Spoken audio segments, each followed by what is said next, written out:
I think as a society, we have in our head an idea of what a man has to look like and what a woman has to look like. And if you don't look like that, then you're not a man or a woman. I identify as a trans man. I'm 25 years old. 3.5 years ago was very different though. Like when I first realized I was transgender, it was a very, very tough pill for me to swallow. I was like, okay, ignore it. It'll go away.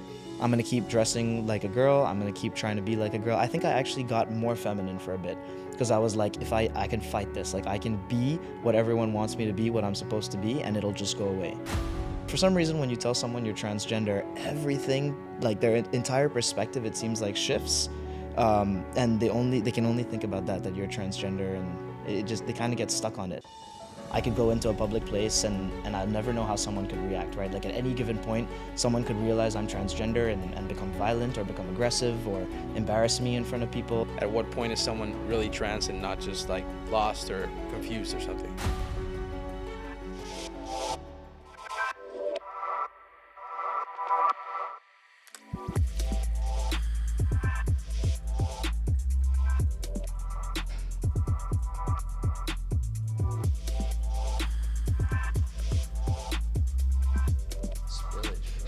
Big glass. Cheers, man. Wait, so you told me you like reds, fruity, I like red. sweet, Yes. right? So based on your description, give it a taste. Let me All right, see. let's see. Should I rank it 1 to 10? Sure, go All ahead. right, that's it. Oh, this is pretty good. What do you think? It's a bit like sparkly as well. Yeah, exactly. This is nice. This is solid 9. And if you don't like it, I'll just bleep it out. No worries.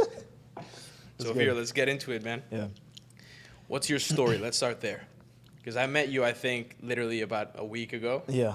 But most of the people here still don't know who you are. So give us a walkthrough. Quick walkthrough. I mean, so I identify as a trans man. I'm 25 years old.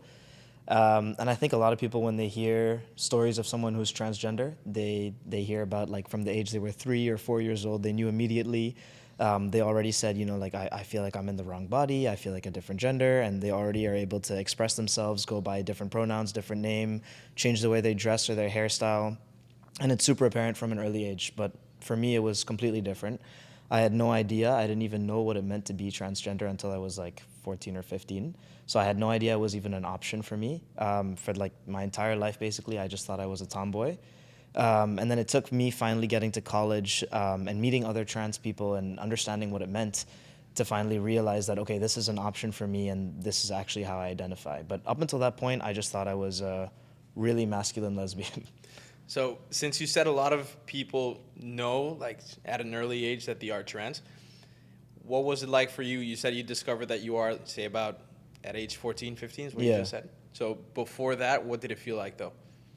Before that, honestly, like I always felt like something was off. Like even though I was saying I was a tomboy, that's how I was, identifying, I guess, at the time. It didn't feel right. It didn't feel like it was fully me. Anytime I had to dress up to go to parties, anytime I had to wear clothes in general, makeup, just everything around being a girl just didn't feel like it fit right. Even my own name, like every time someone would call me my name, I would cringe because it just didn't feel like it was my name. And I felt super guilty about that for the longest time. I couldn't understand why I was feeling so uncomfortable in what was supposed to be my, it honestly felt like I was living someone else's life. And there was no way out. There was nothing I could do about it. No one I could talk to about it because I didn't even know it was wrong. I just knew something felt wrong. And it wasn't until I found out that, what it means to be transgender, I was like, that's the problem. I'm in the wrong body. How'd you find out? So I knew I was queer. In some way, I knew I was into women. I knew I was gay. That's how I was identifying. I knew something about my gender was different. Actually, during college, I experimented for a year or two. I started using they pronouns because I knew I didn't feel like a woman. So I was like, okay, maybe I'm genderqueer. Let me try using they pronouns. I started going by a gender-neutral name. So I had everyone call me Wani, which is my last name's Alwani. So I was like, just shorten that, call me Wani, make it my nickname, super gender-neutral. So I did that for a bit. It still didn't feel right. And I was still just trying to learn more about what it means to be queer in general because I had no idea. I had no background. I barely had any queer friends. So I took this course on sex and gender. And in the class, actually, we watched a documentary on this little kid who was a trans boy, which basically means he was assigned a female at birth. And then at the age of 3 or 4, he announced to his family and to everyone, no, actually, I'm a guy. And so we were watching this documentary, and that was my first exposure to a transgender person.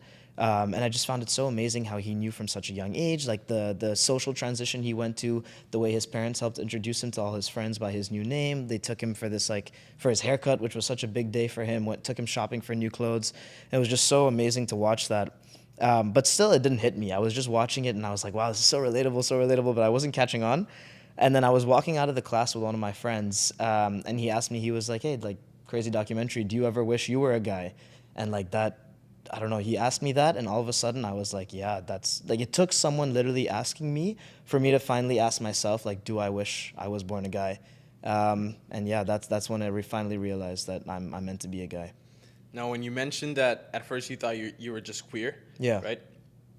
Did you come out to someone as queer, or did you just hold everything in and then just came out as trans? No, I later told on? everyone. I came out to when I must have been about 11 or 12. I came out to one of my close friends as a lesbian because I knew I liked women, Yeah. and I thought I identified as a woman, so I must be a lesbian. So I told her, and then I told a few people. I kept it hidden from my family though because I knew that would be a tough conversation.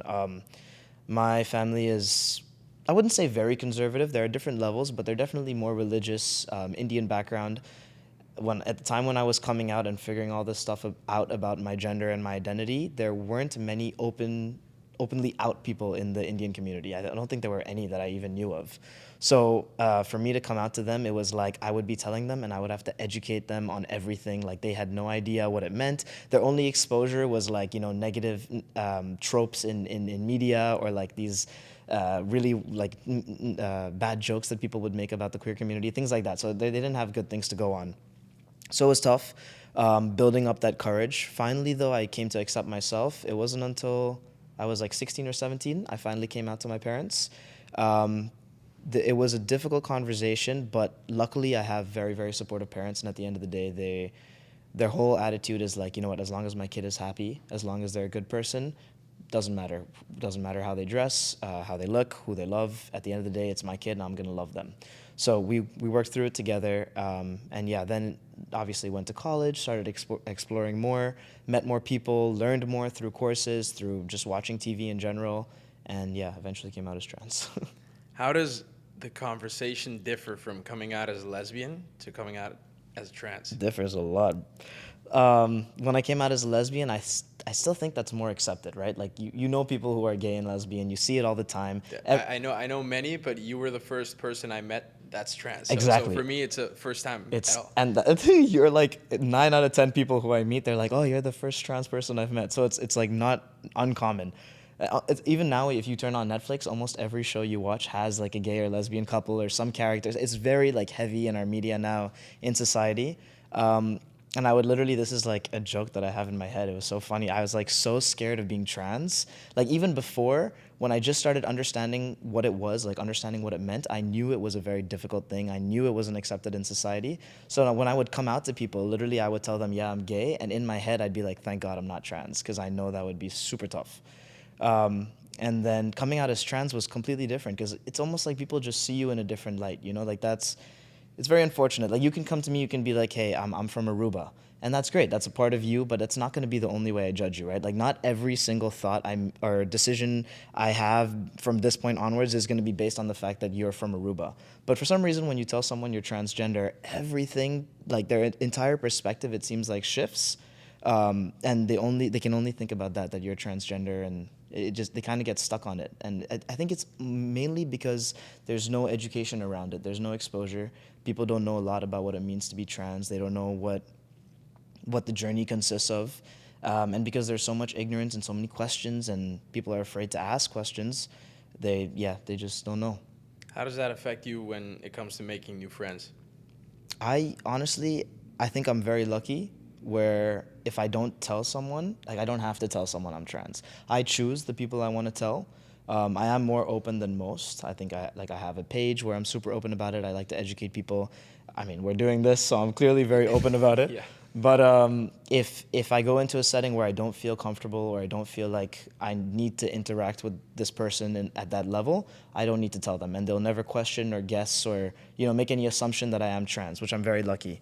I'm very lucky to have that. But Sorry, can you go back to the question? Yeah, so I asked you, does it make it difficult to make new friends when you meet new Okay, yeah. people? Right. So then in that case, it doesn't, right? Like, I won't, when I'm making friends, I won't tell them right away until I feel like, okay, this is someone I actually feel a strong connection with. I feel like I want to continue in a relationship with them, whatever. Then I tell them at some point. But otherwise, I just don't bring it up. If they find out, they find out, awesome. But otherwise, why do you need to know I'm trans? How does that affect our relationship at all? Like, does it change the dynamic? Say you just meet someone, you guys become chill, you become friends, and then later on, either they stumble upon your page or they just hear about it. Like, does that change the relationship or like the feeling that you get from them? I will say, of course, I have the one-off occasions where it's happened where someone will find out and be super offended that I didn't tell them, or like shocked and like will have a negative reaction, and then I lose that person as a friend. It has happened. It's unfortunate. But for me, it's like an extra filter. It's like, okay, if you can't accept me for this one little thing, then you weren't really a ride or die to begin with, So better to just have you out of my life. But 9 out of 10 times, when someone finds out, normally they'll approach me, they'll ask about it, whatever. It's mostly they're just curious. They're proud of me at that point because they've come to get to know me. They realize how much goes into the journey, and they just want to know about it and hear about what I've been through. So it's been super positive on the whole from the experiences I've had. So yeah, no, it doesn't really affect it that much. And I think, in fact, it brings us closer. I'm gonna read this one because it's a bit long, bro. Yeah, go for it. But when you talk about anxiety, lack of motivation, fear, like I did in the previous episode, depression, Yeah. most people can relate to some extent to these feelings, right? I myself, although I'm not a depressive first person, I felt depressive symptoms at times. I Yeah. feel anxiety, but the emotions that you must have felt first living in a body where you don't feel like you're being yourself, then having to go through, you can describe it to me because I have no idea what I'm talking about right now, but the journey to open up to your parents who you might be scared of how they're going to take it. Yeah. And even your friends, or just having the feeling that once you show people who you really are, you just might be misjudged without even having negative intentions towards anyone, just by being yourself. Yeah. Take me on that journey with you for a moment. Just what did it feel like for you to go through this whole journey and transition overall? Okay, well, I will say the person that now I'm about almost 3.5 years into my transition. Like, what I mean by that is I've been taking testosterone for 3.5 years. So at this point, I'm super confident. I know who I am. I love my life. I have my solid friend group, my family that supports me. I don't feel like I have to put on a show for anyone or be a type of way to impress people. I'm very confident in who I am. So I don't have any of those insecurities anymore. 3.5 years ago was very different though. Like, when I first realized I was transgender, it was a very, very tough pill for me to swallow. I mean, for many reasons. First of all, for the family I come from, in my head, my first thought was that I'm going to be letting them down. I'm going to be like the black sheep in the family. I'm never going to get married. Like, of course, all these things were going through my head. Like, who is going to want to be friends with me now? Because I literally had never heard of or met a trans person in real life. Like, I had zero interaction with any. In my head, it was just like they don't really exist. You hear about them, and they just have these like really negative, horrible lives because no one accepts them, and this is just what my life is going to be from now on. So it was really, really tough for me. It took me talking to a couple people, doing a lot of research to finally come to terms with the fact that I was transgender. And when I finally came out to my family, of course, yes, there was that fear that they might not accept it, or I mean, I never had a fear that they wouldn't accept me. I knew eventually they would come around because there's just so much love in my house. But I was afraid how the conversation would go. Like, I just didn't want to let anyone down. I didn't want to seem like I was, I don't know, trying to rebel, or I don't really know what I was thinking at that point. But I was just very nervous. But of course, I told them, and they were super on board. I think at that point, everyone in my family already kind of had signs that something was up. By the way I was dressing, the way I was expressing myself. Like, they already knew I was using my gender-neutral nickname and kind of experimenting with they pronouns. So I think they were a little mentally prepared for what was coming. It was still a shock, I think, because changing the way you dress and all is completely different from, wanting to get on a different hormone. So we came to a compromise where I wanted to start immediately. Basically, as soon as I found out that I could take testosterone and start to be a man, I could grow facial hair, my voice would drop. All this stuff was super, super exciting to me because as soon as I realized there was a solution, I wanted to do it immediately, of course, because I was miserable in my body. Did you, at any given moment, because this is in a way, like I even overthink when getting a tattoo, right? Because it's Yeah. permanent. Oh, of But course. a change like this also It's is. So huge. was there any ounce of doubt whatsoever? The whole time. I was so nervous. I had no idea what to expect. Like, I mean, you read all this stuff online, but you don't know how it's going to affect you, right? Like, I was reading stuff where it's like, yeah, testosterone can help you grow facial hair and help your voice drop, but also you might gain weight, you might get a ton of acne, you might go bald. Like, there's all this stuff, and so I had no idea what it was going to do to me. And I was super nervous, but at the same time, I was living in this body that, I mean, I wake up in the morning, I couldn't even look in the mirror. I would get ready in like the corner of my room and go out.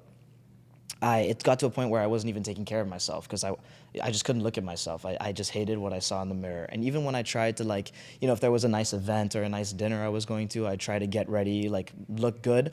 And I'd look in the mirror, and what I wanted to see in my head was just so opposite from what I was seeing in the mirror that it started to get like, why am I even trying? Like, I'm never gonna look the way I want to look. I'm never gonna look like me. Like, I just felt like I was looking at someone else in the mirror. But all that doubt that I had about like testosterone hormones, all that stuff, the minute I started taking it and I started seeing the changes, all of that went away.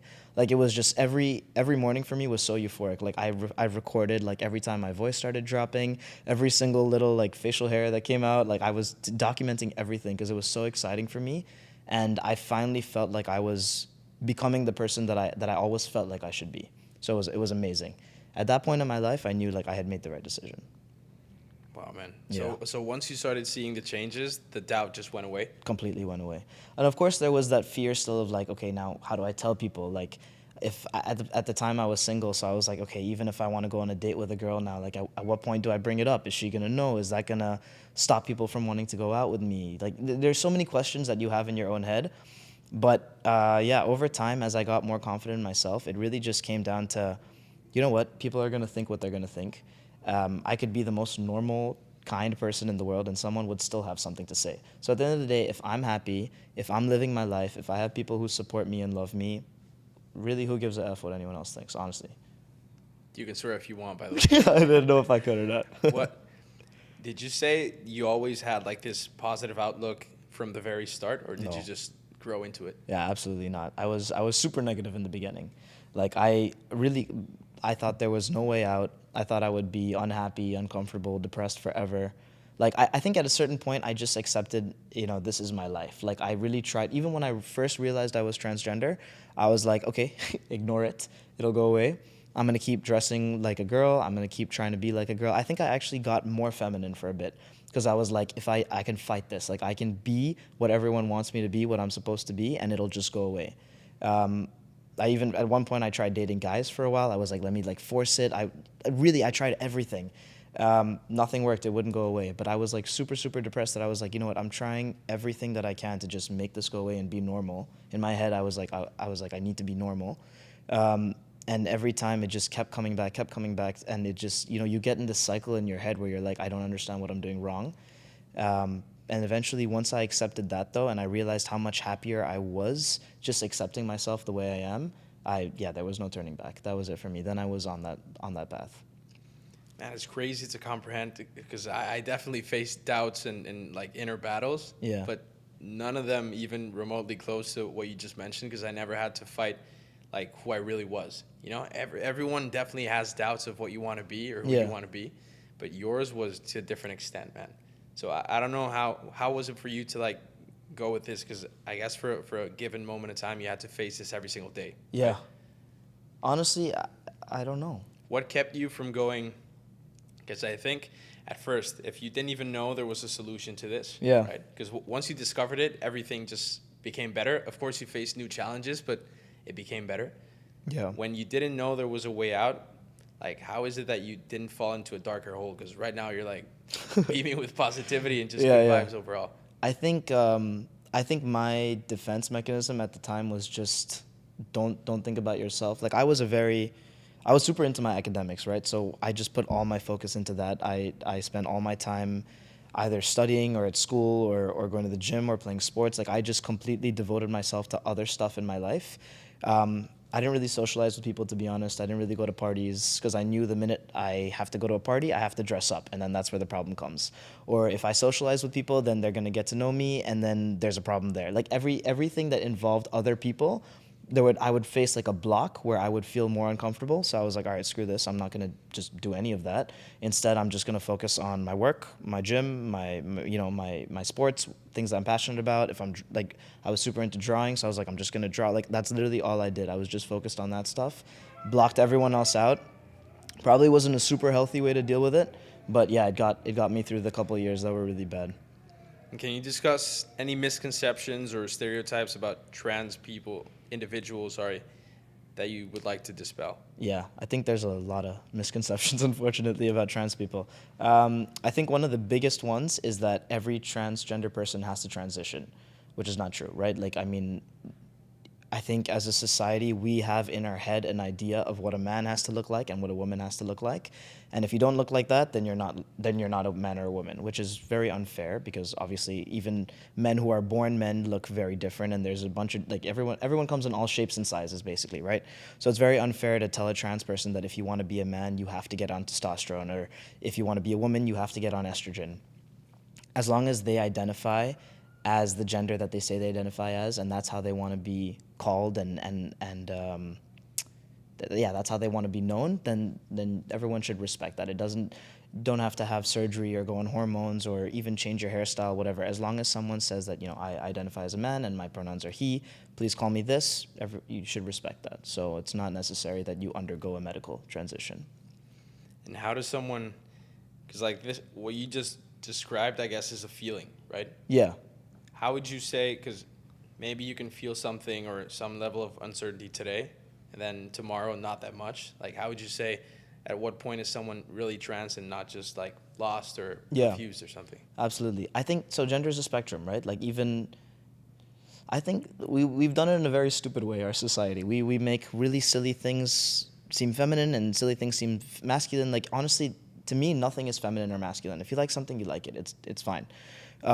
But I think when it gets to a point where obviously if you're doing things that are considered feminine some days and then masculine other days, that your dislikes and your likes are not what define your gender. It's more how you feel on the inside as a person. So if you're waking up every day and you don't feel comfortable in the body you're living in, or you don't feel comfortable with people calling you the pronouns they're calling you, or the name you have, or the clothes you're wearing, or anything that has to do with how you're living in your daily life and how other people are seeing you, and it becomes consistent, I think at that point it's time to talk to someone and see if you might be genderqueer or transgender.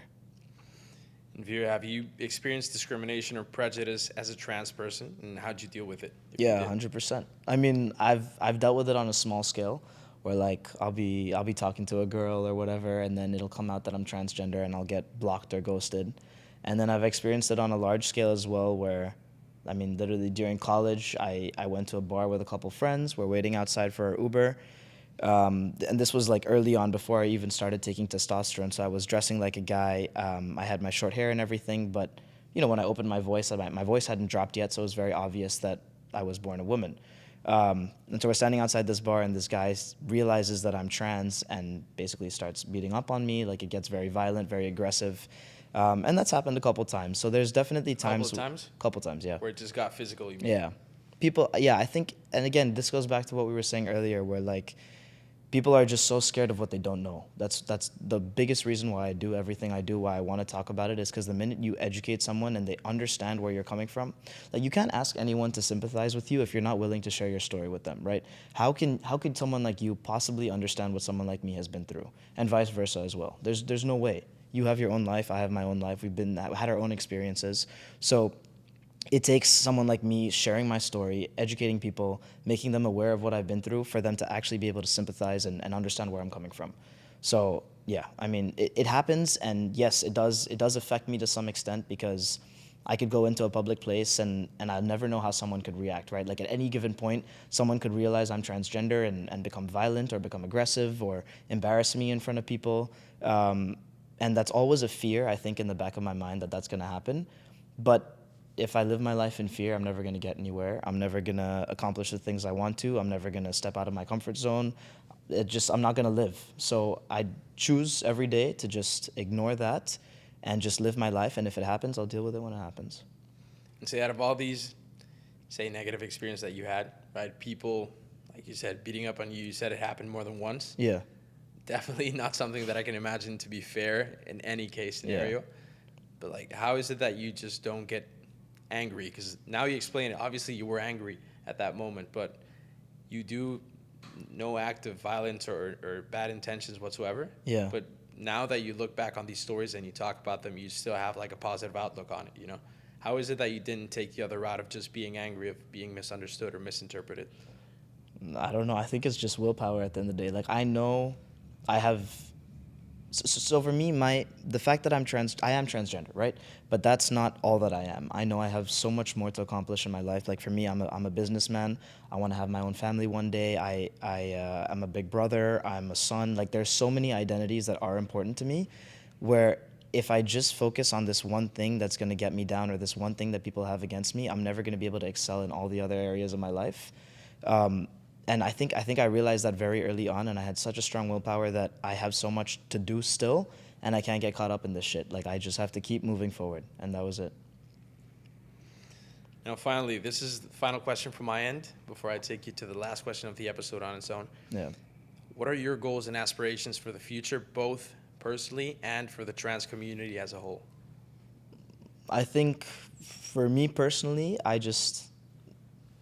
there's a lot that I want to achieve, both when talking about my trans identity and just otherwise. Like, I mean, in life in general, of course, I want to make a lot of money. I want to do well. I want to travel, simple things like that. And I think the way that relates to my identity is that I don't want to let it hold me back, right? Like, obviously I have fears. Like, there's certain things that I know I can never do. Like, I was talking with my friends and they want to go to Dubai for a trip. And I will never go to Dubai for a trip because Dubai is a very scary place to be if you're transgender. So there are certain things that I still have to think about. But I want that. I don't want me being transgender to be the thing that determines the rest of my life and the rest of my life decisions. You know, like at the end of the day, I have other identities, like I said. I have other things I want to do, and I want to just live my life and show people that just because you have an identity that is going to make other people judge you or might hold you back in some areas or cause people to hate on you, that doesn't mean you have to stop the way you live your life. So that's my personal goal. And then for the community, I think I just want to keep educating. I think there's actually a huge trans community in Aruba. And I realized this recently because I started a transgender support group. We meet once a month. And the number of people who have been coming out and sharing their stories and sharing their experiences, it's amazing. And I realize more and more just how much lack of information and education there is in Aruba and just resources in general. So I really want to get together with more trans people in Aruba, make sure that they have proper platforms, proper access to healthcare, changing their name and gender markers in their legal documents, making sure they have access to surgery, like whatever trans people on the island need, and just continuing to work at that. Man, I really have to say, first of all, I think I know you, like I said, for less than 2 weeks, but based on the story that you shared with me, based on what you went through, what you faced, both in adversity, challenges, inner battles, and the ones you might potentially face in the future as well, just getting a grasp of who you are, how you think, and overall how you treat people is awesome, man. I really look up to you for that. Thank you. Seriously. And what you created, the platform of becoming Veer, becoming a spokesperson, because one thing is coming out to your friends and your family, but again, putting it out there online for the community and then having the balls to speak in front of someone and say, lay it all out and say that you're there to help them. Yeah. Trust me, for me, just because I had an interest in self-improvement doesn't mean that it was easy to step out of my comfort zone, create a platform, and try to become a spokesperson. Yeah. So for you, since it's about even more personal topic, I can only imagine how scary it must have been at first. Yeah. But I mean, huge thanks to people like you who actually create platforms where I'm able to come and speak about this stuff. Because honestly, without you, I wouldn't be able to do this. So this is awesome. Thank you for having me. My pleasure, man. Respect. Now, let me move on to the last question. Like I mentioned, what we do on this podcast, took the inspiration from another podcast, really, is the previous guest leaves a question for the next guest. Right. So Ming Lee, which was our previous guest, wrote, this might take me a while because she doesn't write so clearly. Handwriting. If you could give one last tip to impact others on your last day, what would it be? You want me to read it again? No, I got it. Okay, Hold on. Let me think.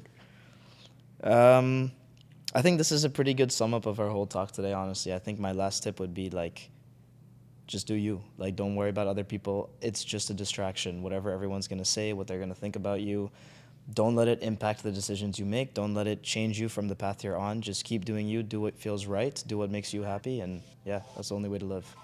Preach, man. Veer, thank you, man. Thank you. This is for you.